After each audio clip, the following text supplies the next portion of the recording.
doing I don't want to say black things, but they're doing things that happens in their neighborhoods, like choir, making music, singing, playing sports, like all, type of stuff that you would feel like, black people do. But they are doing it and people are like, "Oh, you trying to be like us," and blah blah. Like, what the fuck are they supposed to do? Like, they parents ain't got no money. They can't do stuff that regular white people do. That's when I realized it's not really race, it's economic, right? Like, that's the divide is, you know, do you got a little bit of money to where you can feel like you can have some choices, what I mean, have some options, or are you like the rest of us and we just gotta we live in check to check is an understatement. It's day to day, you know what I mean?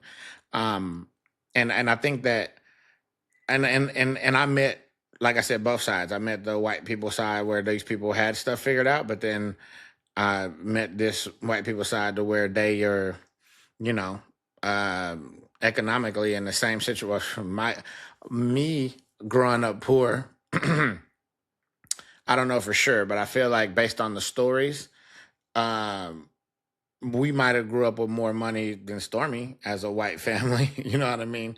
And I don't mean necessarily money because but we had different experiences. Like, we went on vacation every year, but it wasn't like a vacation. Like, I never went anywhere nice and it was all driving. I never been on an airplane until I was an adult. I was 18 years old. I hopped on an airplane. But prior to that, we drove to Arkansas, Texas, Oklahoma, Tennessee. Like, and every year we went somewhere to see family. It wasn't like staying in a hotel or somewhere nice. We were sleeping on somebody's couch or on somebody's floor. And I'm not complaining because, like I said, there was a rich experience that I got to have that I realized like somebody else didn't get to have. Like, they didn't go on vacations. I think she said they went camping and stuff like that, which is so white. That's a white thing that she does do. They go camping. They'll hop in a RV or go pinch a tent. And every time that I've gone camping with them, it's rained. And I'm like, that's just a sign that I don't need to be out here in the elements with y'all motherfuckers. But, that's neither here nor there. But I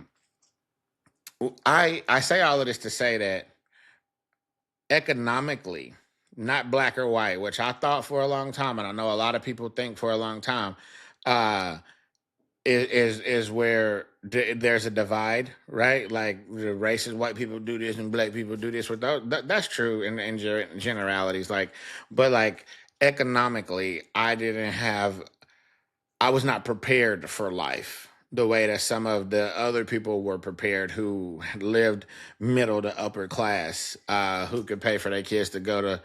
So Lincoln was a public school, but you had to take a test to get in there. So there was still that barrier of entry. But they rubbed shoulders with a lot of the other private schools that it's a private school. So being in that Lincoln crowd, I got to meet with some of these other private school kids and see some of these other walks of life that people were economically prepared for adulthood, no matter how shitty they were in school or no matter how shitty they were as a child, they were set up to succeed. And long story short, I want to do that for my kids. Um, yeah, I really do.